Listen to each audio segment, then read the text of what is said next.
माननीय चुनाव आयोग ने हरियाणा प्रदेश में चुनाव जो अनाउंस करे हैं 16 तारीख से जो अनाउंस करे थे, तो जो डेट्स हैं 5 तारीख से नॉमिनेशन शुरू होंगे, 12 तारीख तक नॉमिनेशन लोग दे सकते हैं। 13 को स्क्रूटनी रहेगी, एक अक्टूबर को इलेक्शन होंगे और साथ ही 4 तारीख को काउंटिंग रहेगी। तो फरीदाबाद की भी अगर मैं बात करूं तो फरीदाबाद में हमारे 6 विधानसभा हैं। तो 6 विधानसभा में हमारे 1650 बूथ हैं अब की बार, जो पिछली बारी से 181 ज़्यादा है। तो अब की बार हमने कोशिश करी है कि सभी जितने भी हमारी ग्रुप हाउसिंग सोसाइटी है, हाई रेज सोसाइटी है, उन सभी को कैटर करके या तो उनके नीचे हमने बूथ बनाए, या फिर अगर उनके वोटर कम है किसी सोसाइटी में तो क्लब करके साथ में 2-3 सोसाइटी को क्लब करके तो वहां पे बूथ बनाए।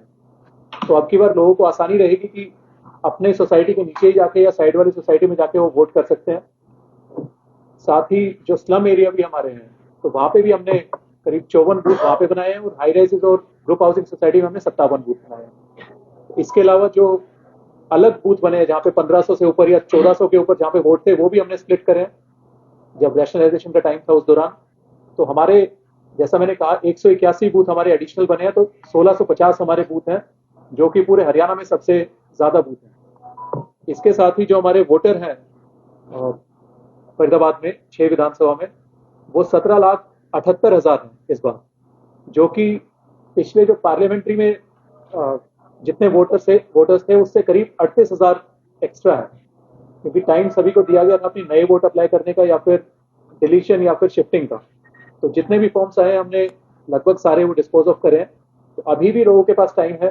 तो मैं आप सभी के माध्यम से लोगों से आग्रह करना चाहूंगा कि कृपया करके वो अपने वोट चेक कर लें। अगर किसी की वोट किसी भी कारणवश मिसिंग है या डिलीट हो चुकी है या उनने बनवाई नहीं है, तो कृपया करके अपनी वोट बनवा लें। नई वोट बनवाने का टाइम 2 सितंबर तक का है। तो 2 सितंबर तक कृपया करके अप्लाई कर लें, या तो ऑनलाइन जाके अप्लाई कर लें या कंसर्न जो हमारे बीएलओज हैं उनसे संपर्क करके एक बार अपनी वोट बनवाएं। तो साथ ही इसमें मैं आप सभी के माध्यम से ये भी आग्रह करना चाहूंगा लोगों से कि 1 तारीख का हमारा चुनाव है, तो लोग ज्यादा से ज्यादा संख्या में बाहर निकलें, अपने मत का प्रयोग करें।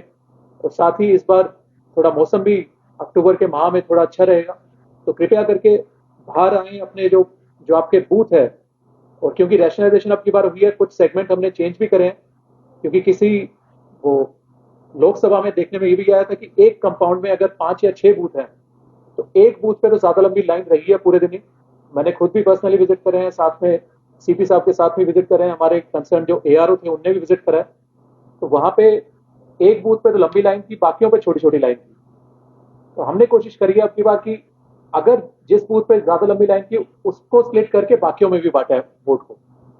तो कोशिश हमारी यही है कि, और ये इंश्योर भी हमने करा है कि कोई भी फैमिली स्प्लिट ना हो। तो फैमिली सारी की सारी उठ के सेगमेंट वाइज में किसी और बूथ में गई है।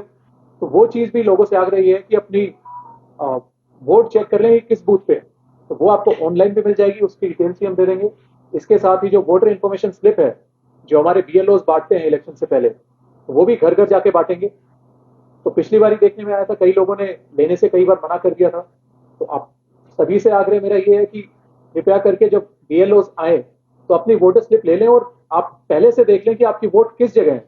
क्योंकि लोकसभा इलेक्शन में भी देखने को मिला था कि लोग भटक रहे थे कि उनको पता नहीं था कहाँ पे वोट है, परंतु हमारे जो बीएलओ हैं वो गए थे, घर घर गए थे, वोटर स्लिप दी है उनने। जो इन्फॉर्मेशन बीएलओ से आई, कई लोगों ने लेने से मना कर दिया, वो कहते हैं जी ऑनलाइन हम कर लेंगे, या फिर उस दौरान वो अपने ऑफिस होंगे। बीएलओ दूसरी बार भी गए तब भी नहीं मिले। तो कृपया करके अपनी वोट भी चेक कर लेंगे किस बूथ पे है, तो वो पहले ही कर लें। और दोनों चीज चेक करनी है कि आपकी वोट है कि नहीं, नहीं है तो कृपया करके अभी अप्लाई कर लें, और है तो किस बूथ पे। तो ये इंफॉर्मेशन आप सभी को देनी थी। साथ ही सारे पत्रकार बंधु यहाँ पे मौजूद हैं, आप सभी से भी मेरा आग्रह है कि कई न्यूज़पेपर्स में भी देखा है कि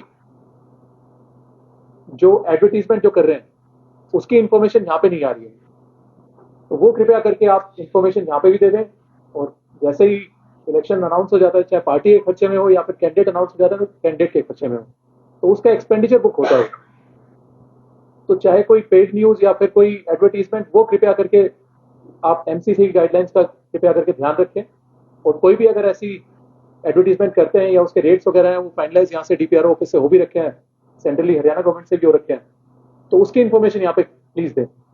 तो इसके साथ ही मैंने अलग अलग मीटिंग्स जो हमारे जितने भी स्टेक होल्डर्स हैं सबके साथ में मैंने ली है, चाहे वो हमारे नोडल ऑफिसर हो, 27 नोडल ऑफिसर हमने अपॉइंट करे हैं जो अलग अलग एक्टिविटीज़ के लिए हैं, चाहे वो ईवीएम के लिए हो गए, चाहे एमसीसी के लिए हो गए, या मटेरियल मैनेजमेंट के लिए हो गए, या फिर मीडिया के लिए हो गए, या बाकी जितने भी हैं, तो 27 इस प्रकार के हमारे नोडल ऑफिसर्स हैं। तो उन सभी की मीटिंग्स भी ली हैं। साथ ही जो हमारे आरओज रहेंगे, अब जो पिछले इलेक्शन में एआरओ थे, तो अब वो आरओ रहेंगे, 6 आरओ हमारे हैं। तो 6 में से एक आरओ का ट्रांसफर हुआ है बल्लभगढ़ एसडीएम का, तो उनकी जगह जो नए एसडीएम आए हैं मयंक भारद्वाज, तो उनने भी ज्वाइन कर लिया है। तो वो बल्लभगढ़ में आरओ रहेंगे, बाकी सारे हमारे सेम हैं। तो इसकी जानकारी भी आपको कंसर्न आरओ दे देंगे कहाँ पे नॉमिनेशन लेंगे और कौन कौन लेंगे वो, क्योंकि आरओ और एआरओ दोनों दे सकते हैं, तो एआरओ भी वो दे देंगे और कहाँ कहाँ पे वो नॉमिनेशन लेंगे। तो ये भी आप कृपया करके आगे बता दें। साथ ही एक चीज और देखने में आई कि पोस्टर या बैनर भी कई लोगों ने लगाए और हमारी तरफ से पहले दिन से ही कार्रवाई चल रही है उसको हटाने की। ये भी देखने में आता है कि जाके हटाए वो अगले दिन फिर से लगा दिए। तो पॉलिटिकल पार्टीज की भी हमने मीटिंग दी है, उनको भी हमने बताया कि एमसीसी के अनुसार वो कृपया करके कार्रवाई करें, तो उसकी उल्लंघना ना करें। तो साथ ही जो हमारे प्रिंटर्स हैं पूरे फरीदाबाद में, जितने भी प्रिंटिंग का कार्य करते हैं, उनकी भी मीटिंग मैंने ली है।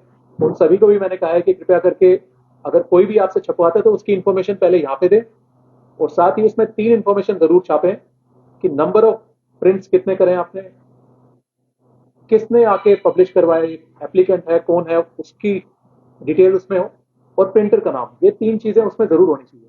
तो इसमें देखने में ये भी चीज आई है कि बिना नाम के या बिना इसके लोग छपवाते हैं, या फिर कहीं ना कहीं यहाँ से छपवा रहे हैं, कहीं और से छपवा रहे हैं। तो इसमें हमने छापामारी भी करी है कई प्रिंटर्स के पास में, तो वहां पे भी देखा है।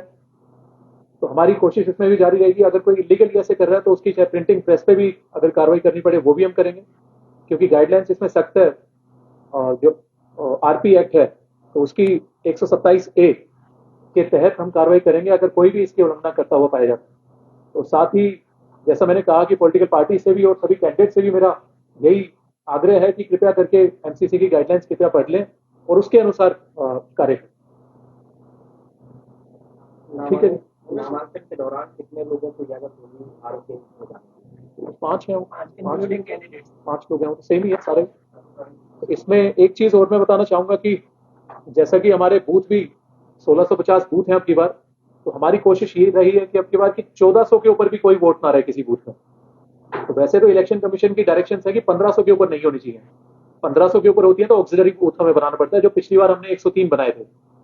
अब की बार हमने जो लिमिट है वो 1400 हमने जिले में कर दी कि 1400 के ऊपर हमारे कोई बूथ नहीं थे, परंतु रैशनलाइजेशन के बाद में कई जगह जो नए वोट बने हैं तो उसमें 8-10 बूथ ऐसे हुए हैं जो 1400 के ऊपर है। तो 1500 के ऊपर मेरा आकलन ये है कि अब की बार 1500 के ऊपर तो कोई बूथ नहीं रहेगा। तो इससे भी लोगों को आसानी रहेगी कि वो अपना वोट जल्दी जाके डाल पाएंगे, और जो कई जगह जो एक आध जगह लाइन देखने को मिली थी तो वो भी अब की बार कम होगी। सर, जिस तरीके से आपने कहा अभी के लोग पोस्टर लगा देते हैं और प्रशासन उतारता है उसके बाद फिर दोबारा से, उन लोगों के खिलाफ क्या कुछ कार्रवाई की जाएगी जो इस तरीके से बार बार? तो बिल्कुल ही उनको भी नोटिस दिए जा रहे हैं। कंसर्न जो हमारे एमसीसी के जो नोडल ऑफिसर हैं वो भी कर रहे हैं और कंसर्न आरओ भी उसमें देख रहे हैं। अच्छा, एक चीज और मैं बताना चाह रहा था कि बूथ के साथ में ही तो जो पोलिंग पर्सनल भी हमारे होते हैं, तो बूथों की संख्या ज्यादा है तो पोलिंग पर्सनल भी हमारे काफी मात्रा में लगते हैं। अगर आप 1650 देखें तो 20% का मार्जिन लेके, और हर एक बूथ पे 4 लोग कम से कम लगते हैं। तो करीबन मैं अगर कहूंगा कि सारे लोग अगर मिला लें जो एडमिनिस्ट्रेटिव साइड से लगते हैं पोलिंग प्रोसेस के लिए, वो करीब 10-11 हजार लोग हमारे लगेंगे पूरे फरीदाबाद में।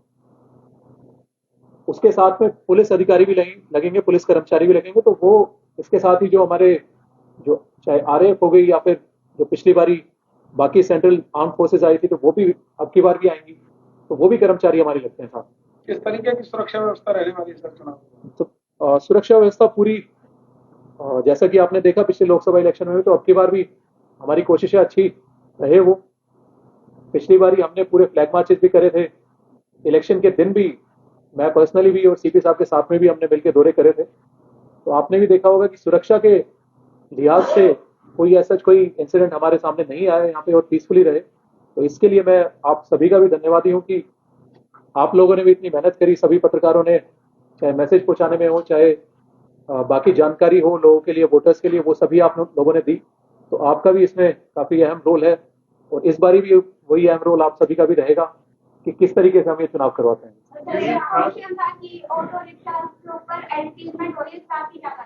बिल्कुल ही, ये जो ऑटो रिक्शा पे भी कर रखी है, तो इसमें डीसीपी ट्रैफिक को हमने लेटर लिखा है कि उसमें वो कार्रवाई करें। तो वो पकड़ भी रहे हैं, पुलिस की तरफ से भी पकड़ रहे हैं, और चाहे आरटीए हो या फिर जो हमारे एमसीसी के नोडल अधिकारी हैं वो भी कर रहे हैं। अब इसमें इशू ये है कि वो बार बार लगा लेते हैं, तो उसके लिए भी हम कार्रवाई कर रहे हैं, उनको नोटिस भी दे रहे हैं हम आगे।